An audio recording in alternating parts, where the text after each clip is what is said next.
It's 1988 in Durham, North Carolina. The tobacco capital is changing. No longer just a city of cigarette smoke and mill whistles, but one of universities, research labs, and a slowly gentrifying downtown. The Research Triangle Park is humming with new tech jobs, and Duke University basketball fever is everywhere, thanks to a young coach named Mike Kwazowski making headlines on the court. Faith still anchors much of life here. Baptist churches are full on Sunday, the hymnals well worn, and the sermons a blend of tradition and fire. In many neighborhoods, your church family is almost important as your blood relatives. Potlucks, choir practice, and youth group trips marking the rhythm of the week. Medicine, too, plays a big role in Durham's identity. Duke University Medical Center is the crown jewel of the city, a place of cutting-edge research, world-class surgeons, and quiet miracles. Its sprawling campus draws patients from across the South, and its prestige brings a steady flow of doctors, nurses, and researchers to the community. But the late 80s aren't all progress and promise. Across North Carolina, the textile industry is shrinking. Small towns are struggling, and the crack epidemic is beginning to touch even the quietest neighborhoods. The nightly news is filled with talk of Wall Street scandals, televangelist downfalls, and national debates over family values. In Durham, life feels familiar and comfortable. Church on Sunday, Friday night football, neighbors who know your name. But behind closed doors, appearances can be deceiving. And in the winter of '88, inside one well-kept suburban home, a story would unfold that shattered the illusion of domestic bliss. A story of love, lies, and a deadly shot in the night. I'm Darlene. And I'm Melody. This is Hard Times and True Crimes. So what have you been up to this past week, Melody? Well, we are getting ready for school to start. My youngest two are going to school next week. Oh my goodness. For the first time ever. My oldest son will still be homeschooled for his senior year. Titus will be. So I'm still a homeschooler. Right. Starting in my 26th year. That's crazy. But this is the first time my boys have gone to school. So they're starting next week and we're trying to get ready for that. So how are they feeling? I asked them today. They are feeling a little nervous just because it's something new. Yeah. But they have a little bit of, it's going to be more structured than what they have had to do in homeschooling. Sure. So there's a little apprehension about that. They're going to do great, though. I feel like your boys are social enough. They'll do fine. Yeah, I think they'll love it. And what about you? So my son, Elijah, he is deploying tomorrow, and he is going to be gone for 10 months. Oh, wow. Yeah, actually, he's not deploying tomorrow. I take that back. Leaving tomorrow to go spend the night with him, and he is deploying Friday morning. He's going to have a baby while he's gone. Oh, the baby's going to be born while he's gone? Yes. They do know that they're having a boy, so that's Elijah and Journey. Yeah. And they're naming him Lowell Curtis. Oh, I love it. Yes. And then Lilybell, my youngest, she's actually going to MEPS next week because she is joining the National Guard. Wow. Yes. A lot of changes going on for you too. A whole lot of changes. So it's bittersweet times. Yeah. So I'm excited about the story though. Yeah, it is a story that you know. Okay. So last week, Curtis and Darlene and myself got together to work on the audio because we're trying to make this really good. And while we were sitting here talking, Curtis brought up an episode and I said, oh, that's the one I'm doing next week. I'm already halfway done with it. So it won't be a complete surprise to Darlene, but I don't really remember that much about it, honestly. And so I'm excited to hear it again. Okay, good. The information I got came mostly, I did get some from newspaper accounts, but mostly from a book by Jerry Bledsoe, Before He Wakes. Okay. So isn't he the same one who wrote the story about Bitter Blood? Yes. that we covered last summer in that 2-part series together. Okay, that's awesome. He is pretty good. Yeah, and he's a local author. He lives here in Asheboro. That's awesome. We need to have him on the show. Oh, that would be cool. That would be cool. It would. I'm retelling that story for you today. Okay, awesome. So, just before dawn on February 1st, 1988, the Durham County 911 dispatch received a call. The caller, who sounded like a child, asked for an ambulance to come to 2833 Fox Drive. He said his dad had been shot. My father had a gun and it went off. Oh, gosh. First responders were met by a young teen boy who directed them into the house to the last bedroom. Entering the home, the men entered the master bedroom, and they were met by a young 30-something woman, small, blonde, still in her oversized nightshirt. She pointed to the victim, a man in his bed, on his side, still breathing, but with a steady growing pool of blood beneath his head. Mm. The medics immediately began medical attention. They checked his vitals and attempted to find the gunshot wound. Due to the blood in his mouth and nose, they were unable to put an oxygen mask on him. And then the woman began crying out and saying, "Why does he keep those things in here?" And as the men probed her, about what had happened, she continued to say stuff like, I hate those guns. I don't know why he keeps them in here. Huh. She did explain that her husband had been keeping a pistol under his pillow because he had been hearing noises at night. He was concerned about prowlers, and so he had it there for protection. And she told them that she had heard one of their sons get up to go to the bathroom, and she didn't want her husband, Russ, to think it was a prowler. So she went to move the gun from under the pillow so he wouldn't grab it. And when she did, it had gone off. Huh. Captain Kevin Wilson, the Lebanon Fire Department's most highly trained medical technician, realized he actually knew the injured man. This was Russell Stager, or he went by Russ. Captain Wilson had attended church with Russ and his wife Barbara, and they traveled kind of in the same social circles. So his family was friends with Russ's family, his parents and sister, and that kind of thing. Right. But he tried to focus on the situation at hand, which was getting medical aid to Russ. Barbara was saying repeatedly that she didn't like guns in the house. She didn't trust them. They were dangerous with her boys around, things like that. Which is odd when your husband is laying dying. It is odd. And they found it odd as well. And it was actually distracting to them. So when the police arrived, they did ask them, "Can you kind of get her out of here?" Right. So they took her to the kitchen to talk to her. That her 13-year-old son, Jason, had been waiting for her there. The emergency responders were asking her for details about the accident, and she was shaken up and rambling. And she told them how Russ, a National Guardsman, would go through stages of being gun-focused. And she urged her son Jason to confirm what she was saying. She was like, "Isn't that right?" And of course, he agreed. Right. And I mean, I'm sure he was dealing with some trauma himself at that moment. I imagine very much so, yeah. Is this his father as well? It is his father. Russ was her second husband. These were her boys from a previous marriage. Gotcha. And Russ had actually adopted the boys and given them his last name. We will talk about that a little bit more in depth later. Okay. When they asked if she and Russ had any marital problems, she answered with a definitive no. Captain Wilson came out of the bedroom as the attendants took Russ out of the home on a stretcher. Barbara directed them to take him to Duke University Hospital, where she actually was a staff attendant. Her mother, father, and brother also worked at Duke. Wilson, in an attempt to comfort her in any way he could, he did know them, he offered to contact Russ's family for her. He actually knew Russ's dad, and his dad, Al, had heart problems, and he felt it could cause a heart event, and he may need to be there for medical attention when he heard the news, if that was possible. So he was just trying to be there for them in that scenario. But when he offered that, she quickly declined and said, "No, don't do anything." Oh, that's really weird. That is odd. Captain Wilson sent Doug Griffin, who was the first attendant on the scene, out with instructions to make detailed reports of everything that had transpired that morning from the time he had entered the home He wanted full documentation to attach to the police report.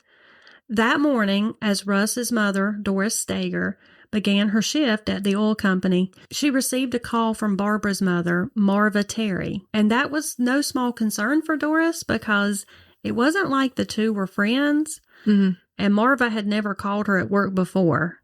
Okay. So she knew something wasn't good just getting the call to begin with. And then Marva explained that Russ was at Duke and Barbara wanted her to come. And she wouldn't say why. And that was really hard for Doris. She got to that hospital as fast as she possibly could.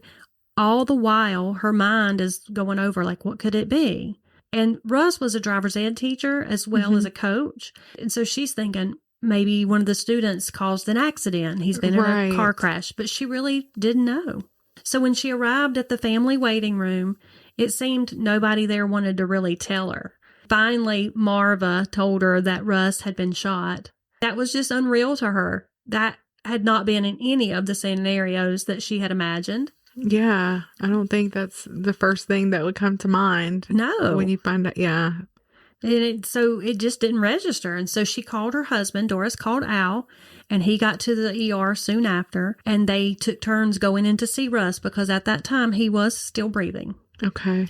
But by midday, the doctors did have to give the family that unthinkable news. They explained that Russ was brain dead and he would not recover. And it was unbearable. Shortly after that, he did pass away. Mm-hmm. Barbara professed over and over again how sorry she was that it was an accident. I didn't mean to do it. Forgive me, Barbara pleaded.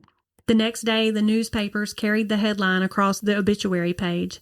Durham High baseball coach shot to death. The article repeated the story that Barbara had given officers the day before and concluded with, there was no evidence of a struggle or foul play. But I just feel like that's a suspicious story in the first place to me. Do you know what I mean? Like, I feel like if I heard that, I would be scratching my head like, I agree. But keep in mind, too, a couple of the people who responded knew this couple. Okay. You know, they knew them from the community. They knew them from church. And so when it's someone that you kind of know, you don't maybe question as much. Right. That's true. Well, there was one person who had some serious doubts already, and she planned to speak with the detectives. Probably his mama. No, it wasn't. It wasn't? Okay. No, it wasn't actually his mom. The person who was planning to speak with those detectives was Russ's first wife, Jolynn. Okay. I love that name, by the way. Do you? I do. Durham County Sheriff Sergeant Rick Buchanan arrived at his office the next morning to phone messages from Jolynn, urgently wanting to speak with him about Russ's accident. She drove to his office that next morning for a sit-down. And basically, she told Buchanan that although she was the ex-wife, she and Russ had found their way back to a friendship over the years. They had become confidants, really. And Russ had recently confided to her that he feared Barbara might have it out for him. Wow. Okay. Yeah, that's pretty serious. He told her he had come to believe that Barbara's first husband's death was no accident. Oh, so she had a first husband who... Okay. That's exactly what Sergeant Buchanan said. How did he die? Are you going to get to that? I am going to tell you all about that. But Sergeant Buchanan said he wasn't even sure he was hearing that correctly. What first husband? He was wondering. Right. What accident? Jolynn went on to explain that Barbara's first husband had also died of a gunshot wound to the head while alone with Barbara, while sleeping. Now that's pretty damning. What are the chances? Right. And Jolynn went on. She explained that he knew how to handle guns. And he knew all about gun safety. And she knew he had plenty of training and he wouldn't be stupid enough to put a gun under his pillow. Right. And she went on to outline a whole litany of other concerning things that Russ had confided to her that I'll reveal to you as I tell this story. Okay. But most importantly, she revealed that Russ had told her if anything ever happened to him, he wanted her to remember what happened with Barbara's first husband, and he wanted her to look into it and notify authorities. Wow.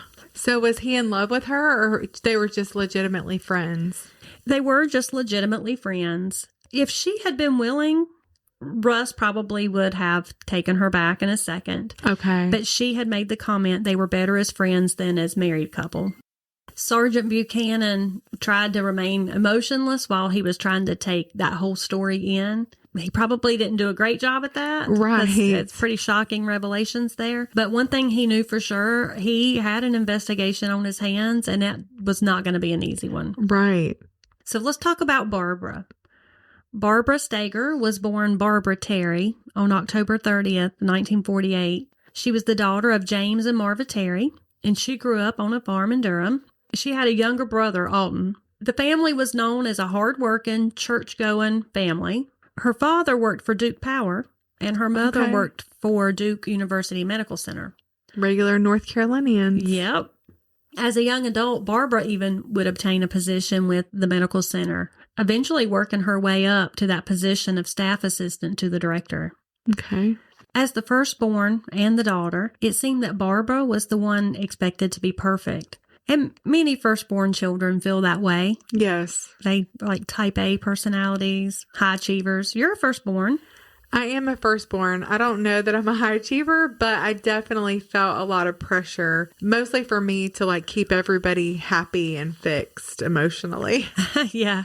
I'm not a firstborn, but I act like one, mainly because my older siblings were out of the house and I was the oldest one in charge of two younger siblings for a long time. Okay. And so I'm bossy. Barbara was no exception. In her younger years, she was shy and obedient without question. A rule follower. That's me. I'm a rule follower. Yeah, I am She too. was kind of the golden child, so to speak. Possibly she might have been more shy and reserved due to low self-esteem. Barbara had always been petite, but due to an astigmatism, she had to wear these like large, really thick glasses. Okay. And you know, when you're going through those awkward stages of development, Yeah. you know, it's rough. And it may have lasted longer for her than others, but she did keep her grades up, and she was a model student according to her teachers. When she was a freshman in high school, her mother had another baby, Steve, her little brother. You know, he was the highlight of the family. Imagine being in high school and having a sibling born. You know, again, that whole firstborn personality kind of kicks in, I'm sure. And Barbara's family was Baptist, and she was raised in a conservative environment, much like I grew up. And I don't know if she resented her strict Christian home life or not, but if she did, you wouldn't know it. Okay. She did not get in trouble. She didn't smoke, drink, sneak out, talk back, push any limits. I mean, she was just a good Christian girl, most would say. She was trustworthy. I mentioned before, but while she was still in high school, she was able to get a job at Duke University Medical Center in their bookkeeping office. That's where she started. Pretty incredible. Yeah. And she would stay with them until she left for college. So in 1967, she began attending Appalachian State College in Boone, studying to be a teacher. She hit it off quickly with her roommate because the two had really similar upbringings. Mm-hmm. But her roommate was a looker. And she was, you know, good with the fashion and the makeup. And that was good for Barbara. Yeah. She could take advantage of that. And she learned, you know, some stuff about style and clothing and just kind of got that advice from her roommate. And so that it's there that she kind of began to blossom a little bit out of her previous high school awkward phases. Okay. And it was through her roommate's boyfriend that Barbara met Larry Ford. Larry was the son of Henry and Doris Ford, and he grew up in Guilford County, about 65 miles from Durham. He was an all-around great guy, according to everyone. Right. Larry Ford was an easygoing, responsible, studious young man. And like Barbara, he was a high achiever. And his family, they were of the Quaker faith. Okay. We got a lot of Quakers in North Carolina. We do. My best friend's a Quaker. And I'm a Baptist. So yeah. we have some fun discussions. I'm sure. I did read something just today about Larry's family that I thought was really cool. When he was younger, he actually completed part of the Appalachian Trail with his parents. Really? That's amazing. Yeah. And you know, I'm all about the adventure and all of that. Yes. So I was like, oh, that is the coolest thing. So after the two met, Barbara, she started pushing this relationship, and it wasn't long before they were a couple. She did tell a friend that their sexual relationship had started quickly, and her friend found that rather surprising because good Baptist girls just don't do that. Right. Especially back then. or so people thought. So for a while, Larry started kind of pulling back in the relationship. I think he was probably feeling a little bit of pressure from Barbara. Mm-hmm. But as soon as he put the brakes on things, Barbara had this like small mental breakdown that landed her in the hospital. Oh. So when Larry came to pick her up, she was back to her normal self and their relationship resumed. Red flag. Yeah. Number one. Looking back, you can see that, can't you? Yes. Because it makes you wonder, was that just a manipulation tool to get him locked in? It sounds like it. Well, then here's your other red flag. It was shortly after that Barbara became pregnant. Mm-hmm. I knew you were going to say that. The only right thing to do in their eyes was to get married now. And so Larry, being the good guy that he was, he made right by her. Okay. And so they did marry. Right off the bat, trouble began brewing in that marriage. And in two of the most important areas, sex and money. Okay. Now, either of those two things on their own can make or break a marriage. Sure. And their marriage was struggling with both. Barbara developed some shopping habits, maybe even a shopping addiction. She was described as always having to have something better, and she's never satisfied once she got it. She wanted the next best thing. Okay. And that, of course, was leading to some debt and putting some strain on their relationship. Yeah, and that'll do it. Money problems are big problems. Really, definitely. Once the baby was born, his name was Brian, Barbara then began acting out in these very sexual ways. At first, it started as she was just making a lot of sexual innuendos in front of their friends, many times embarrassing Larry. Okay, like flirting with her husband or with other men? Well, right at that point, it was with Larry. Okay. But at times the PDA, that public but display it was a little much. Was just a little bit over the top. That's right. Gotcha. And so it made everybody uncomfortable around them except for her. She wasn't reading the room very well. No. And Larry, he also at this point was realizing that her needs kind of far outweighed his in that department. Okay. And so this actually gave him a glimpse into another addiction that she was having problems with. Around this time, the couple moved to an apartment in High Point, North Carolina, and almost immediately, Barbara's spending problem reared its head once more. She was buying everything: furniture, jewelry, clothes, Wow. drapes, things for the house, and so on. She quickly became unhappy with the small apartment. She wanted something bigger. She wanted a house, and they bought one, and it was out of their price range. Things are getting tougher. But she had gotten a job at a local bank. She was struggling with some friendships with her coworkers, though. And do you want to guess why? Was she being like flirtatious? Yeah, with all the male customers. Ooh. And they were kind of getting perturbed by her sexual talk all the time and her Oh my gosh. and her blatant flirting with male customers and employees. Yes. Then it wasn't just innocent flirting. Actually, she was flirting with disaster. It was around this time that Larry discovered Barbara had an affair. Oh my gosh. Sounds like she had some pretty big voids. Yes, that's a In good her way life. to put it. That's a good way to Okay. put it. I do want us to talk about that at the end. Yeah. I'm sure Larry was devastated when he found that out, but he continued in the marriage. He wanted to make things work. I mean, they had a baby, and then she was pregnant again. Oh gosh. Okay. They had their second son, Jason, in 1974. But after that, Barbara had her tubes tied. Okay. So now you're not only having problems with money and sex, but you've got 2 new babies. And Barbara actually continued her adulterous behavior. She had at least 2 more affairs after the birth of her baby. Gosh. When Jason was just a few months old, she moved out and she took the kids with her and quickly moved on to another relationship with a 24-year-old man. He was 2 years younger than her. And then she started pressuring him for marriage.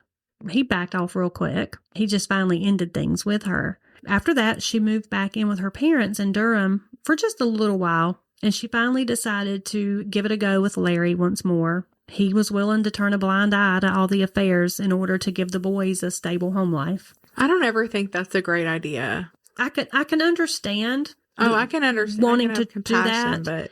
but But this particular situation, it seems like it was fraught with so many things. I just don't see that it was a stable home life anyway. Right. And I think just continual affairs. There have been many of good people made out of one mistake, but 5, 6, I mean, it's like... Yeah. Once it's multiple, right. There's bigger issues going on there.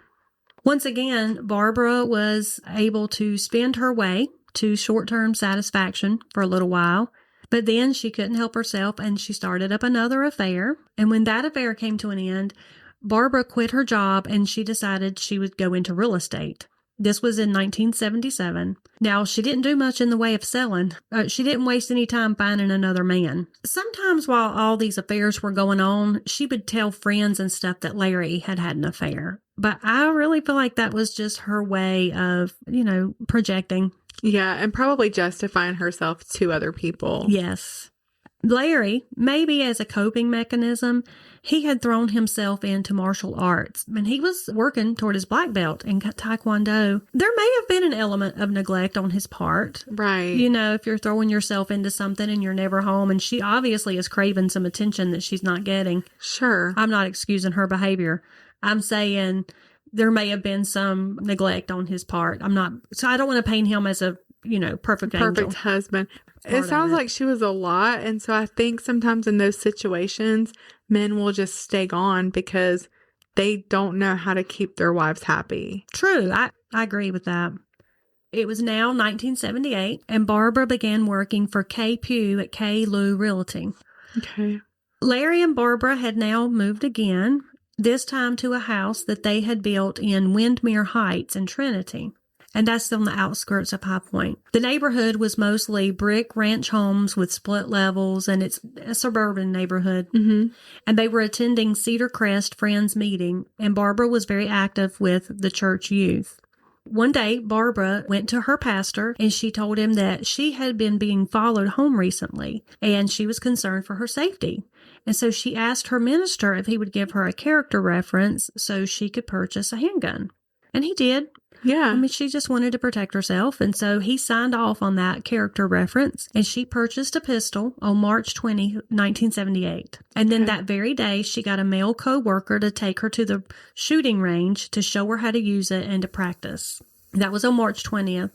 In the early morning hours of March 22nd, the Gill Rand Fire Department took an emergency call from the Ashboro Dispatch. The call was about a shooting in the Windmere Heights subdivision. When the first responders arrived, they found the victim, Larry Ford, sprawled across his bed with a small bullet wound in his chest. It was a couple of inches above and to the right of his right breast. And beside the bed was a .25 caliber pistol. On the dresser was the box that the pistol had come in, and beside that, the receipt showing that it had just been purchased literally the day before. It was apparent that the man was already deceased and nothing could be done for him. They waited for the Randolph County Sheriff's Department to arrive, and they informed Barbara that her husband was dead. It was not yet clear whether the gunshot was an accident or if it was self-inflicted. Okay. And at this time, nobody spoke about a third option, which was that someone else could have shot him. Right. Is that typical, though, for people to shoot themselves, in the chest? I think typically if somebody's going to do that to themselves, it's probably a headshot. Yeah, that's what I was thinking. But I do. But that's not always the case. My stepdad shot himself in the chest. Really? Yeah. Did he survive that? Yes. Oh, my gosh. Mm-hmm. My God.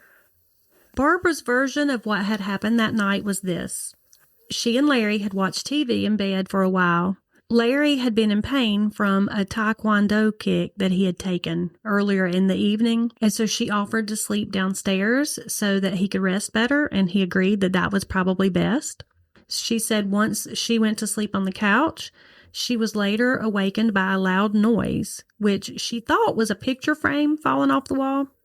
But she went upstairs to check, and she found Larry unresponsive with the gun nearby. She assumed, since he couldn't sleep, that he had gotten up, seen the gun on the dresser, tried to mess with it just to look at it, and had accidentally fired it. Officers noted that she didn't seem to be too upset about things. Oh, gosh. Okay. The rookie deputy who took her statement, Larry Allen, concluded in his written report that the shooting was accidental. How did they come to these conclusions so quickly? Well, that's actually a good question. And I will say Larry's parents later did say that they felt Randolph County had botched that whole investigation. Mm-hmm. Okay. In the coming days and weeks, Larry Ford's family, their doubts about Barbara's story were growing, and the rumor mill in Randolph County began to churn. His parents did not for 1 minute believe that he would have taken his own life purposely, and they seriously doubted he would have been that careless with a firearm because he had Marine Reserves training. Mm-hmm. So again, he knew how to handle guns carefully. And at the same time, his parents didn't want to go throwing these accusations around against Barbara just, willy-nilly. Sure. But they were hoping the sheriff's department would gather some more information and look into it a little further. Yeah.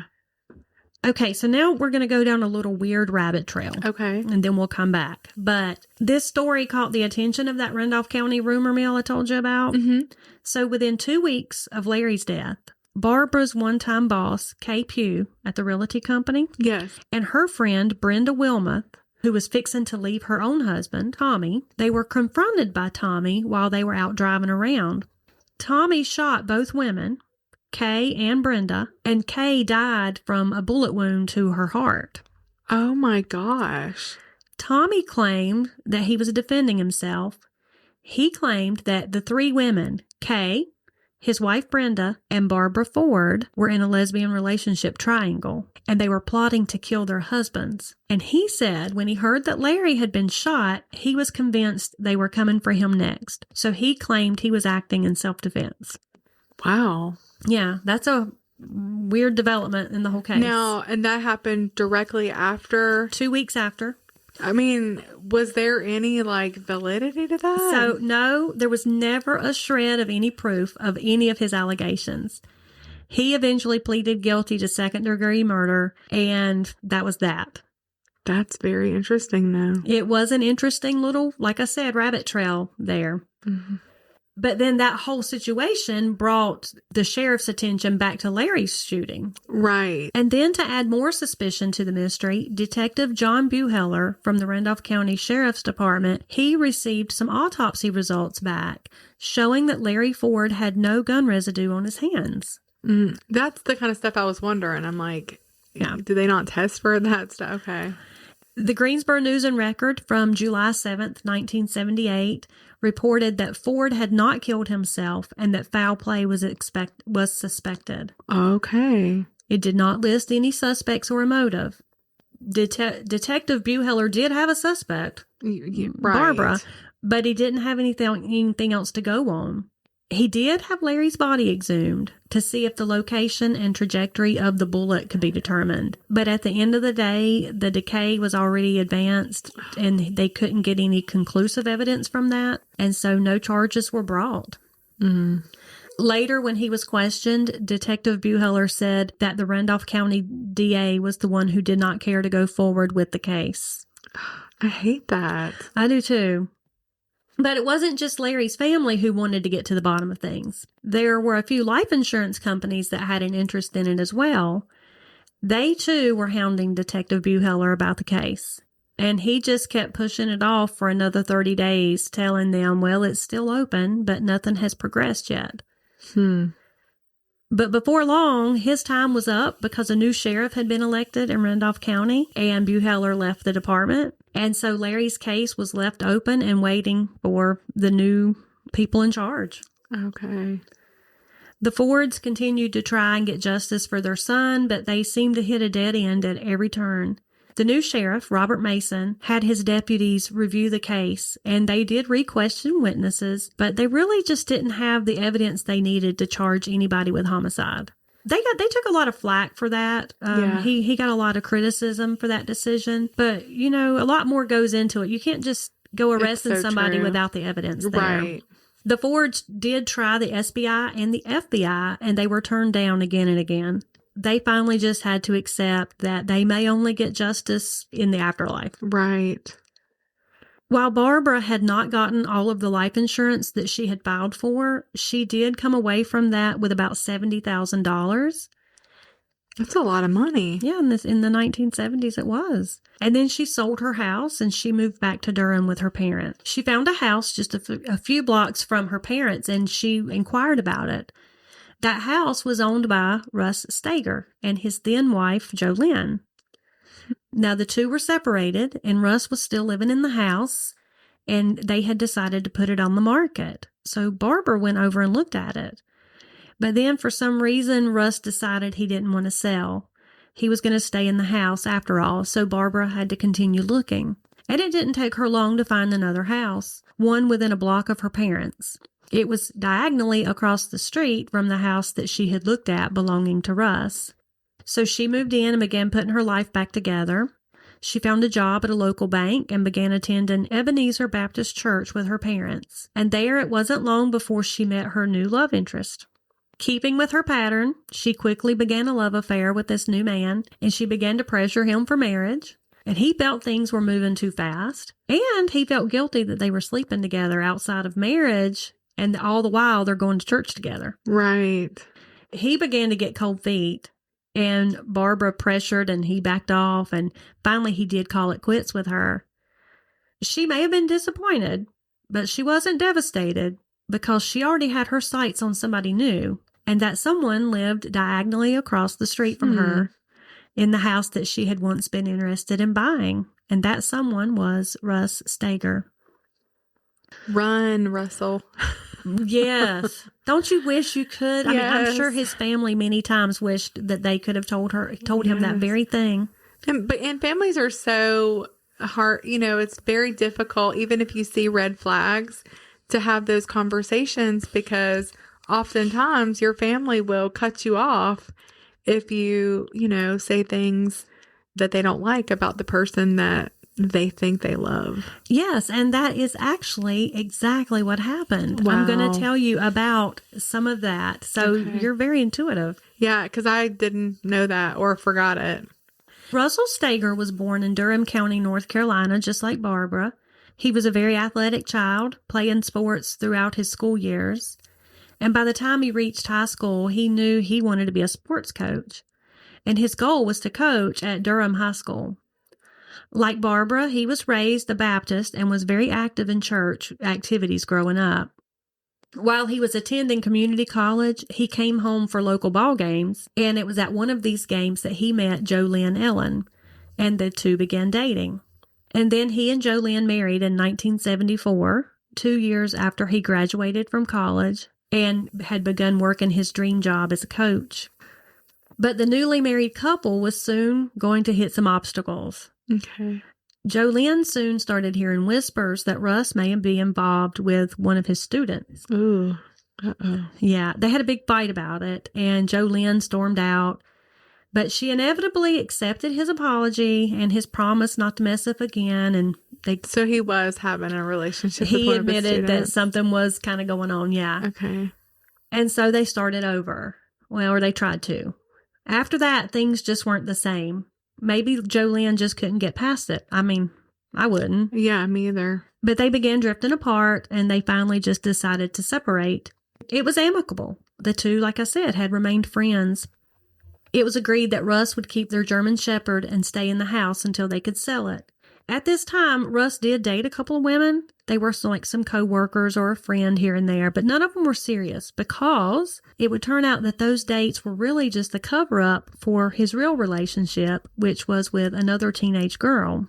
Ooh. She was 17 and he was 30. Okay. Now, I know now that will get you in trouble in a hot minute.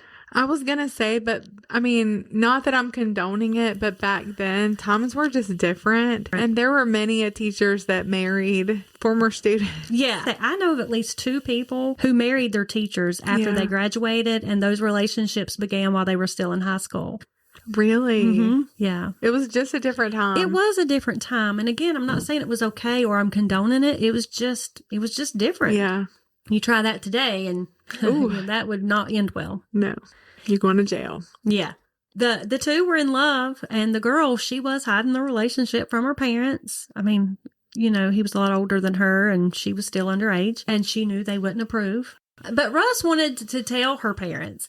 He was pushing her, hey, let's just get this out in the open. He wanted to marry her, and she just wasn't ready for marriage. She wanted to go to college. Yeah. So she broke things off with him. And when she did, his neighbor, the recently widowed Barbara Ford, was ready and waiting. What Russ did not know is that Barbara was having money problems, and she actually had quietly lost her job at the bank because she had been caught taking money. Oh, gosh. And writing bad checks. She is a train wreck. A train wreck. And on several occasions, she lost more than one job because of that. She was carefully keeping that information from Russ, and he didn't really know the exact details of her husband's death. He just knew he had died from an accidental gunshot. True to form, soon after they began dating, it didn't take Barbara long to start bringing up the idea of marriage and wanting to get Russ locked in, Yeah. At first, he wasn't so sure, but soon enough, he did kind of get on board, and they began making marriage plans. Now, this is what you were talking about earlier, because Russ's family did have some reservations about Barbara. They liked her okay, Yeah. but they felt that she was pushing that marriage pretty quick. I mean, Russ and Jolene's divorce wasn't even final yet. And Okay. they're already planning to get married as soon as they can. But his family did choose to stay out of it. They were trying to be wise and keep some of their thoughts to themselves, and they hoped that he wasn't making a mistake. That's so hard. It is so hard. One of Russ's criteria for a new wife was that she was a Christian. So one day, his mother, Doris, had a chance to speak to Barbara one-on-one, and so she flat out asked her if she was a Christian. And Barbara kind of hemmed and hawed and then lamely responded, well, I've been to church all my life. And And that ain't the same thing, honey. exactly. And I can hear Doris saying that because she did not let her by with that. She pressed on. She was like, but are you a Christian? And again, Barbara kind of sidestepped the question by saying she had just returned from a church retreat, but she never did give a clear-cut yes. Mm-hmm. So early on, Doris Stager was concerned that Russ just didn't fully know Barbara and maybe moving things too fast. But like you said, what could she do? Yeah. She knew if she brought those concerns up and then Russ did marry her, then any future relationship with that daughter-in-law was always going to be tense and Right. there's going to be some issues there. So she had to keep it to herself. As I said earlier, at this point, Russ did not know much about Barbara's first husband's death, just what Barbara had told him, which was that he had shot himself accidentally. And she told him that her in-laws were causing her some holdups with the insurance payouts. He had no clue that there was an investigation going on in Randolph County or that it had even been a suspicious death. As I was researching this, I thought that's one upside to the internet Oh, yes. because now you can get on there and you can search anybody. Absolutely. So just a word of advice to single women or men, do your due diligence. Do your research. Yes. My friend was dating somebody who had told her that he had been in a vehicle accident, and I found out that he had shot himself. Oh, wow. And she was not happy with me about that, but I just felt like that was a big deal to lie about. Yeah. And wanted her to know. I'm glad you told her. Yeah, and I mean, I am too. Like, I never regretted it. But she was a single person going to this person's apartment and spending time, and I just really wanted to make sure she was safe. Yeah, you were being a good friend. Yeah. Well, since the Randolph County Sheriff Mason had closed the investigation into Larry Ford's death, Barbara had now been able to get the insurance to send her a final payout. So that finally Okay. did happen for her. Now, the total received was around $120,000. That's so much money, I feel like. Yeah, and she was also drawing Social Security payments for the two sons. Wow. If she had had any kind of money sense, she really could have lived comfortably on that. Yes. But she just couldn't do it. Her lack of control and her impulsivity, greed, whatever you call it, it just tripped her up in every direction. I'm telling you, greedy people are miserable people. They spend their whole lives cheating, and I don't know. You think if you would put that focus into work or into your relationships, but I've seen it time and time again. And a lot of the time it does turn to murder Or, I mean, I even know a person who was like that who, ended up committing suicide. But I don't know. I've just seen greed. Greed is ugly. Yeah, and it creates a miserable life. It does. Well, just days after Russ's divorce was final and days before the first anniversary of Larry's death, Russell and Barbara were married in March of 1979. And in a very short time, Barbara informed Russ that she was pregnant. Okay. This would be a first child for Russ. And when they told his parents, they were a little surprised that it happened that quick. But it was Russ's Aunt Irma, who always spoke her mind, who quickly pointed out, well, there's no way you'd be able to tell that soon. Because she never gave thought to the fact that maybe Russ and Barbara were sleeping together before they got married. Oh, okay. But, bless her. Yeah. But it wasn't long after that Russ did tell his mother that Barbara had lost the baby. Mm-hmm. But I'm wondering do you remember that Barbara had her tubes tied? Oh, interesting. Yeah. Barbara and Russ, very quickly, they bought a new house, a much bigger house. They promptly began an expensive renovation on it. And actually, okay, I got to say, his spending wasn't much better than hers. Okay. So she didn't have anybody restraining her, and things were getting out of hand financially pretty quickly. Because you ain't making a whole lot of money as a coach. No. And Russ is a good husband. He was good to her boys. I don't know if I said this earlier, but he actually did go on to adopt the boys later. Yes, you did say that. And gave them his last name. He treated them as his own because he didn't have any kids. He's a coach. Yeah. He's just really good with these young boys. And he left the discipline to Barbara, which I think is very commendable. And wise, I think, as a step parent. Yes. And the boys were good boys. It seemed to be going well for the Stagers, other than just the spending that was out of control. But close friends and family were wondering how in the world are they affording all that on Russ's teacher salary? Right. And Barbara just had a part-time job at that point. A lot of them were assuming, well, she must have got a huge insurance payout. And like we said, she did get some good money, but not that good. Not that good. It was probably long gone. She probably used it toward the bigger house. Right. In reality, they were living way beyond their means. They were buying nice cars, Mercedes, a couple of Jeeps. Oh my gosh. A motorcycle, a boat. And Barbara was forever buying new clothes from expensive boutiques. And then they bought a beach house. Oh my gracious. How in the world do you afford a beach house? Seriously. On that kind of salary. Basically on just a coach's salary. Yeah. And it just didn't add up how they could afford those things. And Russ's family, his mother and good old Aunt Irma, they knew, hey, they can't afford that. And then they were realizing, this woman might be being very deceptive here. Another example of that deceptiveness showed up one weekend when they all went to the beach house together. And Aunt Irma noticed Barbara's scar from where she had her tubes tied. And so she asked her about it. And Barbara just mumbled an excuse, something about she had to have some surgery after her son's birth. And Irma, she's not fooled by that. She knows. She's got Barbara's number. And so she told Doris, she said, she's had her tubes tied. And so they knew Barbara was lying about the pregnancy. Wow. And you can imagine all those red flags going up in their mind. That would have been hard for me to keep my mouth shut, I think, about that. Yeah. I think maybe I would have told that one. I think I would have too. I guess at that point they were just like, what are we going to do though? Right. I mean, he's a grown man. Well, you can imagine they were surprised when Barbara announced yet another pregnancy. Not so surprised when she announced another miscarriage. Barbara had even shown up at Doris's house in a maternity top one day, and she had the audacity to fake a third pregnancy and loss after that. Fortunately for Russ, I guess, he never knew that all of that was made up. He never found out. Bless his heart. Yeah. Obviously, her lying knew no bounds. She clearly had a pattern of this behavior, and I don't know what mental disorder this falls under, but it just seems pathological. Yeah.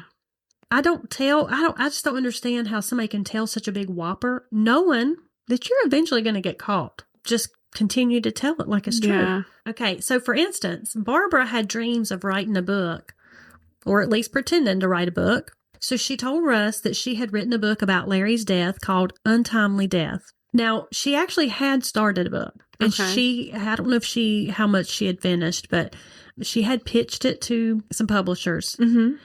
She told Larry that Doubleday had picked up the book and they were going to publish it for her. And they had given her an advance of $400,000.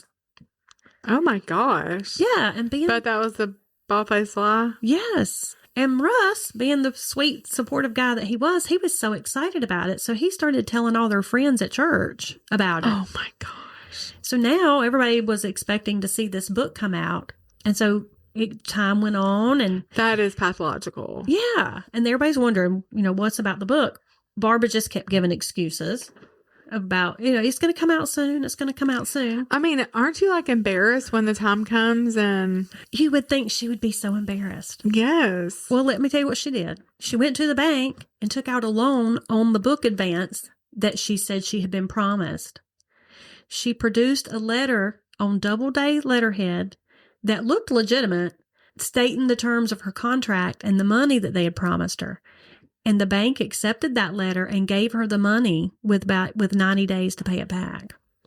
Oh my gosh, with 90 days to pay it back? Yes, and she had no way to pay it back. And I'm sure she spent it. Yes. So that's right there, probably poor old Larry. So she has to know. Oh, you mean poor old Russ? Poor old Russ. Yeah. So she has to know you're going to get caught. So is that... No, there's Okay. more. There's more. After some time, her friends were really wondering, is there a book? Is there really a book?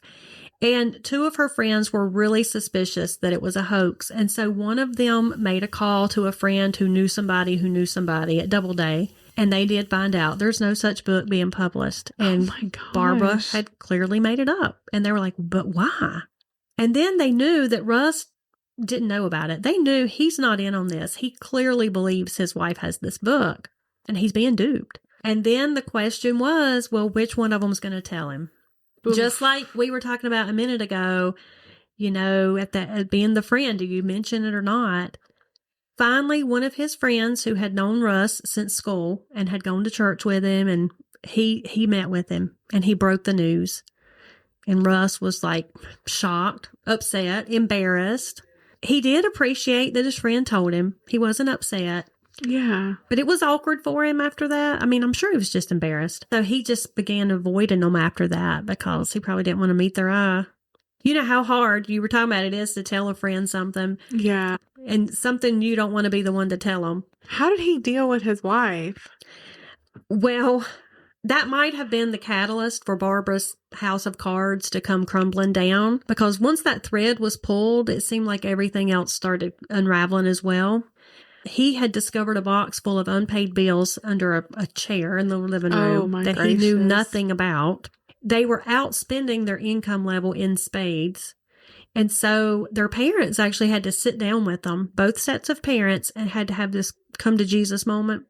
Both parents had to offer some money to help pay off some of the smaller bills. And then they told him, you're going to have to sell this beach house. Right. You cannot afford this second mortgage.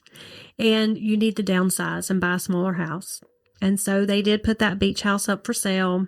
And they managed to get a consolidation loan to help with the rest of those outstanding balances and kind of tried to get a fresh start. Right. But there was still that other ugly little problem that Barbara had. Her sexual impieties that she struggles with. And so it was early in 1983 that Russ discovered Barbara was carrying on with another man.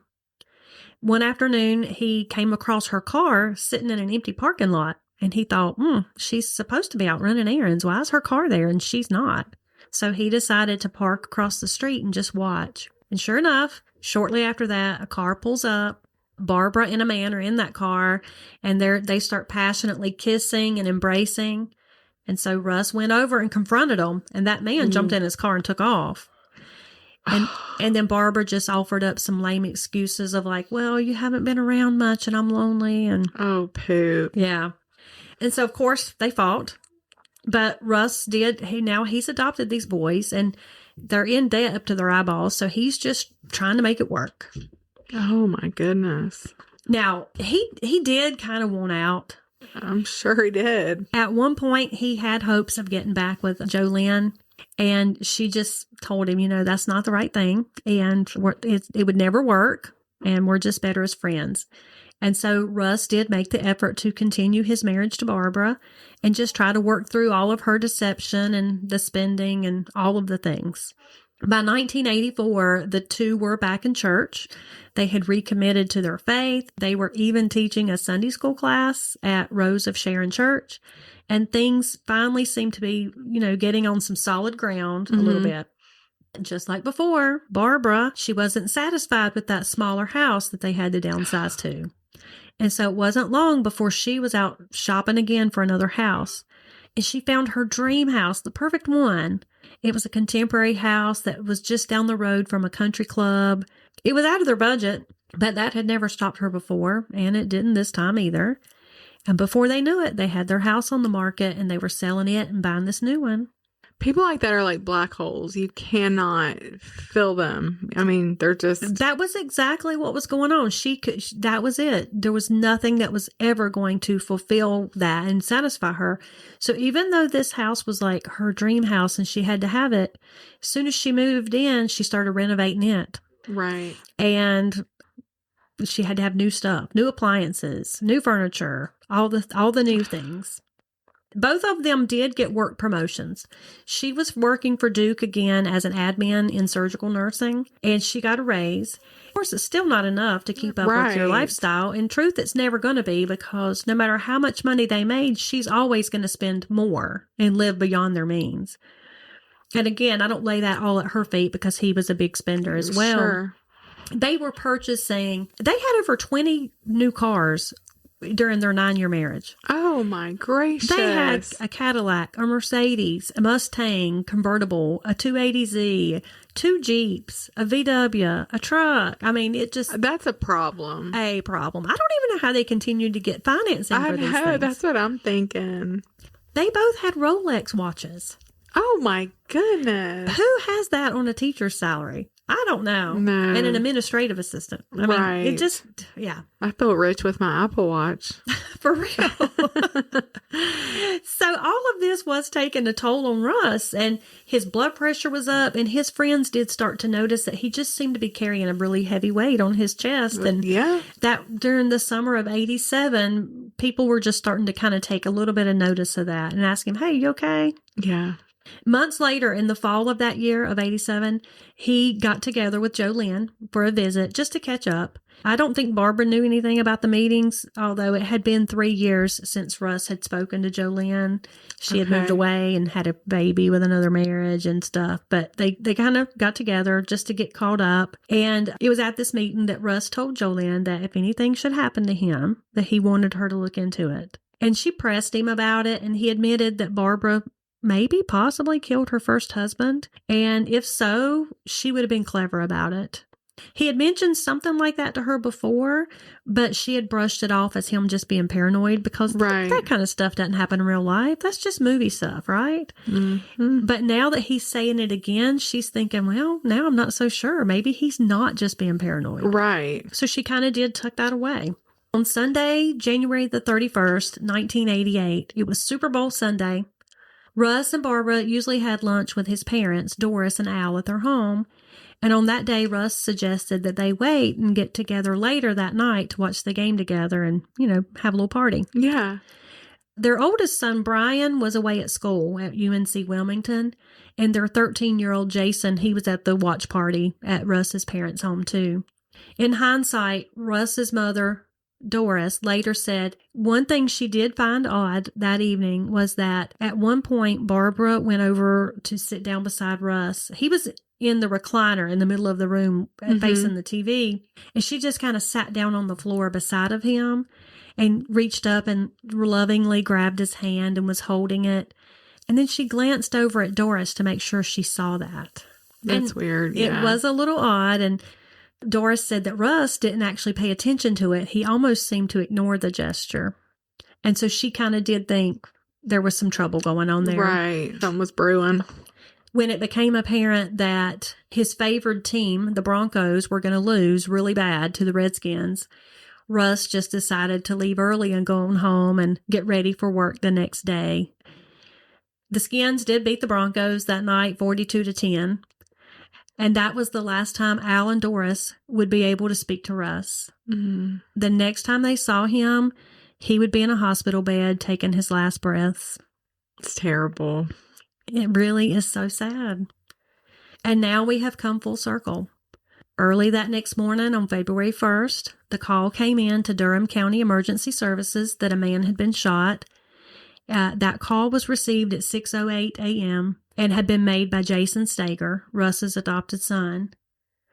Barbara did admit to having fired the gun that shot Russ, but it was a mistake. She had been trying to remove the gun from under the pillow so Russ wouldn't accidentally shoot at their son who had gone to the bathroom, mistaking him for a prowler. How do you think you're going to get by with that twice? I don't know. I really can't I fathom just it. don't understand the gall of people. She obviously did think that. It's just really odd. After Russell Stager was taken to Duke University Medical Center and all family members had arrived and they were given the grim news that he was brain dead, in which I've already told you that part of the story at the beginning. So hours later at 12:35, Russell Stager passed from this life into the next. His parents and sister were devastated. Barbara did seem to be in shock. And now it was time to make funeral arrangements for their husband, father, son, brother. It was the next day that Jolynn, Russ's ex-wife, showed up at the office of Rick Buchanan to drop her and her concerns about the nature of Russ's death. Jolynn came away from that meeting feeling that Detective Buchanan was not taking her concerns seriously. Unbeknownst to her, Sergeant Buchanan was already putting plans in motion to speak with Barbara and investigate further. But it would be a little bit like eating crow because the department had already told the papers that evidence was consistent with Barbara's story and there was no evidence of foul play. But he knew he was going to capitalize on that statement in order to question Barbara because it was going to put her at ease because she didn't think she was a suspect. But when Jolynn didn't get the response that she expected from the sergeant, she went to visit Russ's family, the Stagers.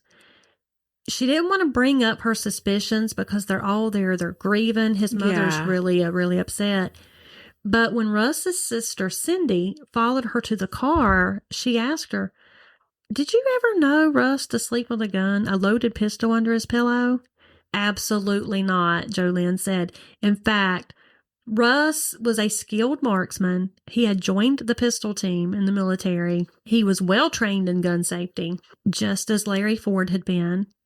Russ had even taken training in the military so that he could teach others to shoot and teach safety." No way. They knew. Okay. Yeah, they knew. No way he was going to be that careless. And so they began comparing concerns with each other. Then they decided, they pulled in Cindy's husband, David, and shared with him. And they pulled in Doris, Russ's mom. And they all started comparing notes. For the time being, they did keep it away from Al, his father, because of his heart condition. Right.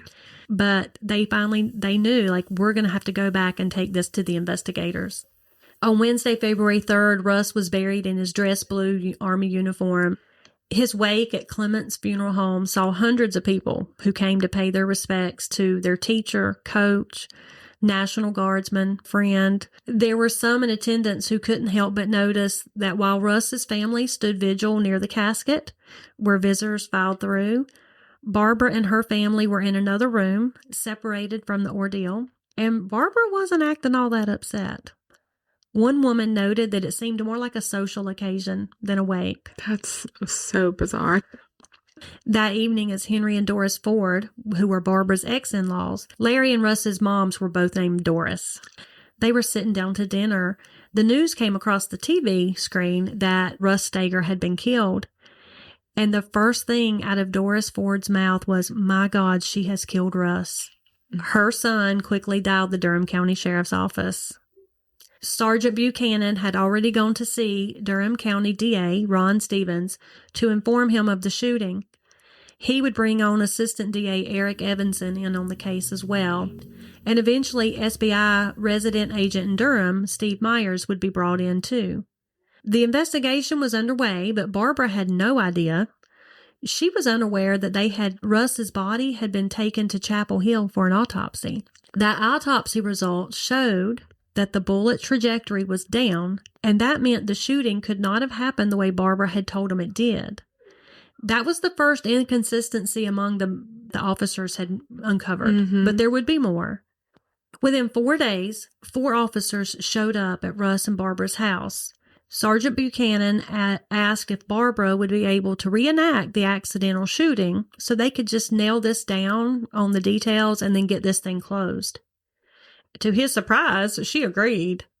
He was kind of not expecting that. So he decided to push his luck a little bit further, and he said, well, do you mind if we videotape it, this reenactment? Oh my gosh. And she agreed to that too. What an idiot. Yeah, he actually couldn't believe his luck. So she took the officers upstairs and she began showing them what had happened on the night that she accidentally shot her husband. And it took her a few tries to get the angles just right and the positioning of the body and, maybe my hand was like this. But finally she was satisfied with what she had given them and what she had reenacted for them. 2 minutes and 37 seconds of videotape later, officers had exactly what they needed. Her version of events would have most certainly resulted in the bullet having an upward trajectory, and yet, as you know, the autopsy did not mesh with that at all. Right, so she's definitely lying. Yep. Not knowing the implications of what she had just done, Barbara asked him, well, how long is it going to be before you get a report, and can I get a copy? Because she needed to give it to the insurance company, showing that it was accidental. She was very anxious to get that death certificate changed from pending to accidental so she could file. But he declined her request for a copy, and he told her he was sure the insurance company would be in touch with him. I want to make a note. At that point, Russ had a total of 5 life insurance policies, totaling $165,000 to take care of Barbara in case anything should happen to him. Was he aware of these policies? Most of them, yes. I'll go ahead and tell you that later on in the investigation, it was determined that she took out a loan. It was supposed to be a joint loan. She took the paper home to have him sign, which the bank should never have allowed. Right. But they knew her. And so they let her take the form home for him to sign it too. And when they gave her the money, there was a place on that form that said, do you want some life insurance, on this to cover this if something happens? And she had checked the box yes. And so she had taken out a policy against him that he didn't know about. Wow. The investigation would be thorough and take months. And Barbara constantly checked in to see if things were being resolved. She really needed that money to support her boys, or rather, her spending habits. Right. But Buchanan managed to put her off time and time again. Finally, on April 18th, while Barbara was not home, investigators showed up at her door with a search warrant. Her brother answered the door. He had been staying with her since the death of her husband, and he was the only one there. He asked if he could call Barbara first, and they were like, no. I mean, they had a search warrant. Yeah. They went in. They gathered tons of possible evidence, bank statements, bills, overdue bills, all kinds of manners of stuff like that. Took everything they thought they may need. Later that afternoon, shortly after 4 p.m., they went back to the house, and Barbara Stager was arrested and charged with first-degree murder of Russell Stager. Wow, I bet she was in shock. When I tell you she was in disbelief, she could not believe she had been caught. Her bond was set at $250,000, and that was an amount she had no hope of obtaining because with all her debts and stuff. Right. But the motion to reduce it to $50,000 was denied. But she had some supporters, and so friends and family pooled their resources. Some people even signed second mortgages on their homes. Oh my gosh. In order to help her make bond. And so she was able to get the help, and she went to live with her parents. And then her house that she had shared with Russ was rented out to cover the mortgage payments on it. And once she was out on bond, Barbara went right back to church, where she once again was very active. Maybe even more so, because now she was temporarily suspended from her job. She's got all this time on her hands while she's waiting for her trial. Due to the loss of income, though, and all the debt that she and Russ had accrued, there was no hope of being able to afford an attorney. So Barbara had to settle for a court-appointed attorney. 2, actually, because in North Carolina, a capital offense, it requires 2 attorneys. Okay. she was appointed William Cotter, who was known as a scrapper in the legal world, and Lee Glaser. Lee Glaser had done a lot of work on her case, and then about midway through, he took a job promotion in Greensboro and had to resign from her case. Okay. And so they brought on another man named Eddie Falcone, and he didn't have any experience with a capital case, but that was her second lawyer. So they decided, since he didn't have that experience, he would handle the sentencing part of her trial if she should need one. Okay. The prosecution's first goal was to find a motive. Now, there were several possible ones. Financial, Right. obviously. If And there was affairs. the affairs, or jealousy over adultery allegations on Russ's part, Okay. or over maybe even the ex-wife. Right. They were just turning over every piece of evidence they had been given. And then they got this miraculous break in the case. In April of 1989, less than a month before trial was set to start, Durham police officer Ralph Mack received a cassette tape from a woman he knew. This woman's son had been a ball player for Russ at the high school, and he had stumbled upon this cassette in the locker room, really by accident. It was up under some bleachers. He happened to see it under there, and he decided, so I'll give that tape Yeah. to my mom. I'll take it home and she can listen to it. Maybe there's something on there, some music or whatever. Yeah. Well, their cassette player was broken, so it kind of just got thrown to the side for quite some time. And then one day, I guess they finally had it fixed or got a new one. And so his mom picked up the tape and popped it in and couldn't believe what she was hearing. So she immediately reached out to Ralph Mack at the police department. So Mack took the tape to prosecutors. They inserted the tape and they listened as someone, presumably Russell Stager, began speaking. And what he said was the bombshell they needed. And I'll tell you what was on that tape a little further back into the story. Sorry. Okay. I'm going to hold that little bit of information for now. Jury selection in the trial began on May 1st, 1989. The trial had been moved to Sanford in Lee County to give Barbara a chance of a fair trial.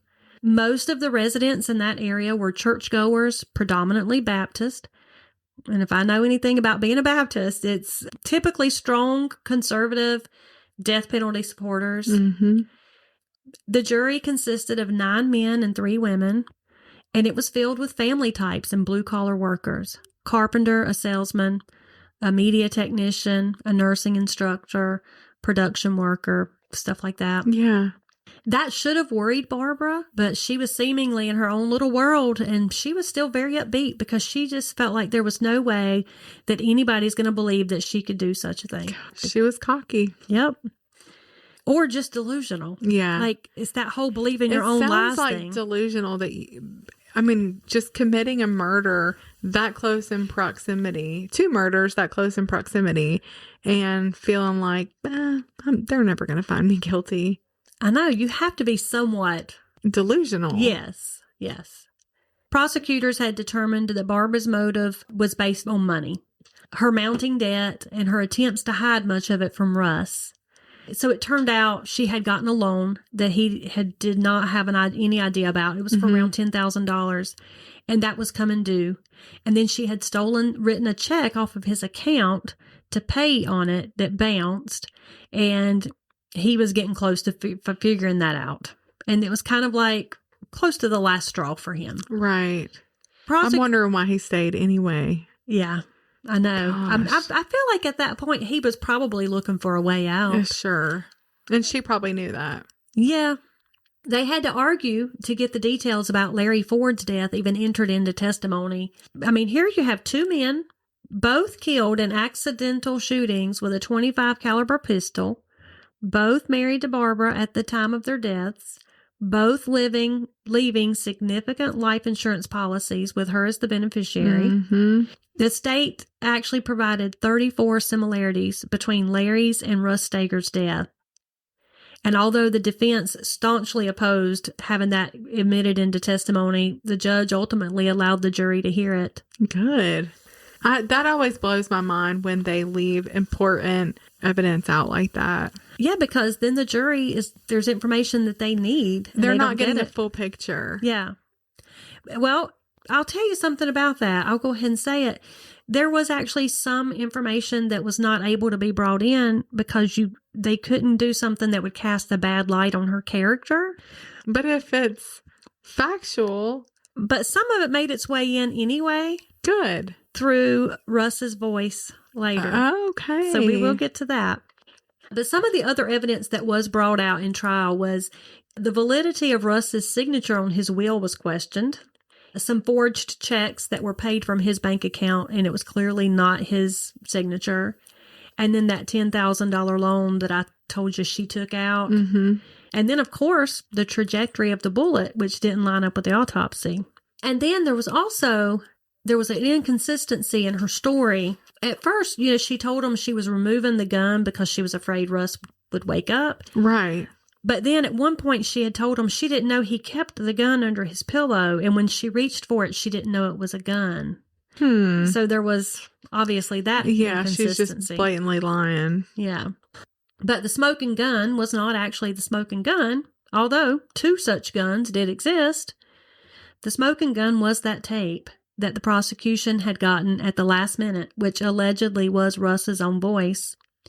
On that tape, Russ Stager can be heard voicing his concern for his safety, his suspicion about Larry Ford's death, and he goes on to continue. He outlines many lies that Barbara had been telling him. He tells how she would take a key off of his keyring and go check the post office box. And this was a post office box that he had gotten for himself that she couldn't get to because she had been holding mail from him. And so now she would get his key and go check it and get mail out before he could see it. He brought up the many times that she had been suspected of embezzlement from various places of employment.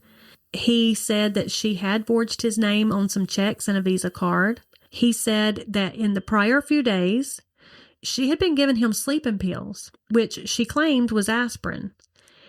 Why would he take it? Well, it was really weird because she kept insisting that he needed to take it.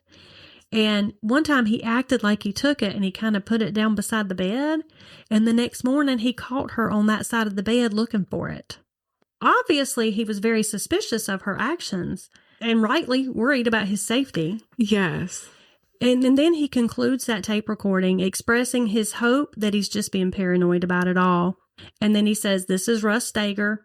He gives the date and the time on the tape. And then the recording ends. Wow. I bet that did seal the deal for her, though. Yeah. And think about it. How often does a jury get to hear directly from a murder victim? Right. That's crazy. So the questioning in court, of course, basically came down to, was it really Russ's voice or not? If the jury believed that it was, that would be the end for Barbara, like you said. Yeah.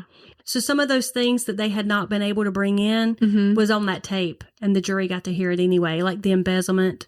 I don't think they got to hear about all of the affairs, but they got to hear about the one that he had seen her. Okay. But they didn't get to hear about the multiple affairs during her marriage to Larry and that kind of thing. Right.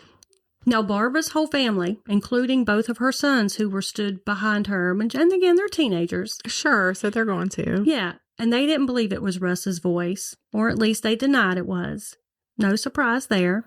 And it's also no surprise that many others on Russ's side of the family adamantly believed it was definitely him. The defense, of course, questioned where did that tape come from, and now why is it showing up suddenly? They didn't outright accuse the prosecution of fabricating it, but they planted that seed. Right. During closing statements, the prosecution replayed the tape and reminded the jury that they had the benefit of hearing from the actual victim, a rare opportunity. And then they asked them to return a verdict of first-degree murder. The judge gave instructions and released the jurors for deliberation. Just 44 minutes later, the jury buzzed the judge. It was so soon, so they were like, well, they can't possibly have a verdict yet. They thought they probably just have a question. So they brought the jury all the way back in, but the jury did have a verdict. And that verdict was unanimous. Guilty. Oh, I'm so glad. They said when they took the first vote to see where everybody stood, everybody already was in agreement. Barbara burst into tears. She truly could not believe it. And then the judge revoked her $250,000 bond.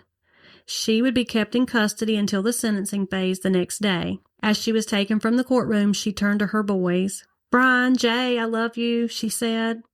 As for Russell Stager's side of the courtroom, his parents and Larry Ford's parents were still seated. And Brian Stager, the oldest boy, he stood up and yelled across the room to him, "I hope y'all over there are happy now." I mean, poor kid, though. I know. He's lost his stepdad tragically, and his dad. And his real dad. His stepdad, and now his mother. Just a note here. Over the years, his real grandparents on his paternal side, his dad's parents, they had tried to write letters, tried to see the boys, have relationships with them, and Barbara did not allow that. But she told the boys they didn't want to have anything to do with them. Wow. But there were many, many letters found in her belongings that proved that the Fords had tried to have relationships with those boys. Mm. The next day, the jury returned to hear arguments for Barbara's sentencing. Would she get the death penalty or be given mercy and get life in prison? Probably mercy. The state and the defense both laid out their arguments for and against the death penalty, and then the jury was sent out once more to deliberate. Now, they may have come to that guilty conclusion quickly, but they quickly realized the question of the death penalty was going to be harder. Right. At this first vote for the death penalty, the decision was split right down the middle, 6-4, 6 against. They continued talking through it, and by 4 p.m., they were ready. They were brought back into the courtroom. They decided that Barbara Stager should be sentenced to death. Okay. Unusual for a woman, I think. Barbara was taken to the North Carolina Correctional Institute for Women in Raleigh. Her friends and family, of course, rallied around her. Her mother told the paper, quote, "Barbara has been done a great injustice. She has always been a good child, a good person. I can't understand how the circumstances can be as they are." And you feel bad for her parents. Yeah, they're not going to want to admit to themselves that, sure. Yeah. Because I'm sure they really fully believed her. Oh, I'm sure they did. Yeah. Yeah. Now, due to some changes in the law in 1993, Barbara was granted a resentencing hearing, and it was at the Chatham County Courthouse in Pittsboro. This time, Barbara Stager's luck held out, and her death penalty verdict was overturned. Okay. And she was granted life in prison. The Stagers were stunned. The Terrys were jubilant. Now Barbara would have opportunities for parole. And it seemed like such an injustice to the family of a murder victim. Yeah. And she has come up for parole a few times.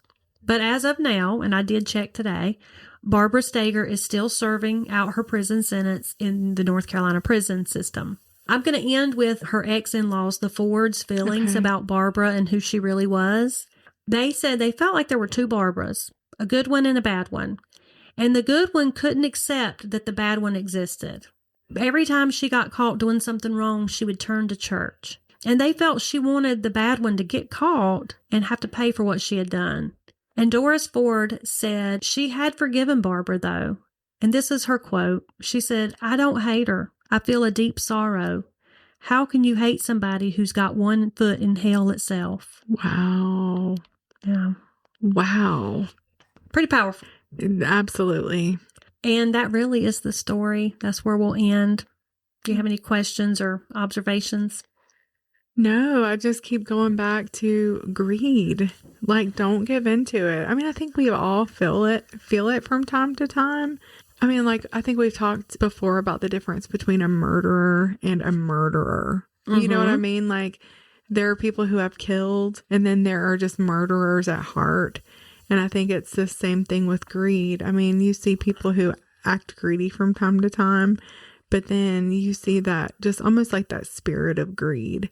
I don't know. Just if that's a propensity, fight it. Yeah, and you know what? The best way, I think, to fight it is generosity. Yes. If you start giving to others, that really fights greed. I definitely think so, because that feels better than receiving. It really does feel so good. It does. Do you think that Barbara had some sort of mental illness that contributed to her behavior, like bipolar or personality disorder or anything? I really think a lot of those things, I do believe in mental illness in some situations, but I do also believe that people just don't want to admit that sin just takes you further than you want to go. And it takes you further than you can ever imagine going. Like, okay, when she went to college and how maybe she started getting this male attention, well, that obviously fed something in her. It probably turned into a lust thing for her, like she craved. Do you know what I'm saying? Yes. Like she just craved that and needed that for her self-esteem. Obviously, I mean, she just had this big, deep, dark hole. I think it was just sin. You know, as I was researching this, in some of the stuff I was reading, it almost seemed to blame her strict Baptist upbringing on her choice to become a murderer. Right. It kind of, No. It was almost making it sound like that's what had caused her to be who she was. No. And I'm like, no, I mean, I grew up the same way. Right. Right. Most people, if they don't believe it, they just grow up and rebel. But they don't Exactly. become murderers. I hate to, get on here and act like a psychologist because we are not. I'm not diagnosing mental illness. Sure. But the two things that really stood out to me were the impulsivity and the lack of control, especially regarding money and sex. Both of those are pretty big red flags for bipolar disorder. They are, but self-control is also a fruit of the spirit. Amen, sister. We'll end on that. Yeah. So those were some hard times. They sure were. Now we live about an hour from Durham, North Carolina, and I've never heard it described like it was in the introduction to this episode. And clearly a lot's changed since the 80s. Durham's not exactly the safest place in the state, but there are a few simple rules to help make it safer. Like don't ever go at night. Don't go alone. Don't go in the daytime. Don't go in small groups. Don't ever get out of your car. Don't ever take your car to Durham. And always carry a gun. And remember, nobody's ever been beaten, robbed, or killed in Durham, North Carolina while they were listening to Hard Times and True Crimes. It's a proven scientific fact. So you make sure you tell everybody you know, especially if they live in Durham, to check us out. Till next time, goodbye.